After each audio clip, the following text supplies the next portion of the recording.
Lai stiprinātu organismu imunitāti un izvairītos no vīrusu veida saslimšanām, lieti noder dažāda veida dabas veltes.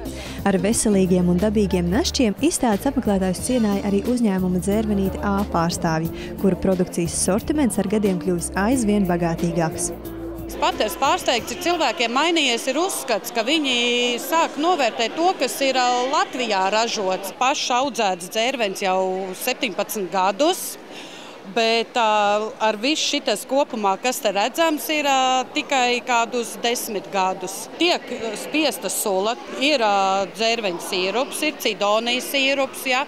Ir 4 veidi sukādīts. Pirmais, kā bija dzērvenīti sākām, pēc tam ķirbīti, tad aizgāja cidonija un pēdējais 2 gadus, kā tikai ir raberbers. Un tad ir dzērveņa tēja, kā es parasti saku, kas neēd ogas, tas dzer tēju.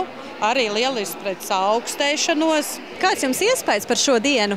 Īstenībā ļoti pozitīvs iespējas, jo cilvēki ļoti daudz un smaidīgi ir. Un andeli arī iet no rokas? Andeli īstenībā ļoti labi. Tad vietēji atbalsta vietējos? Tieši tā.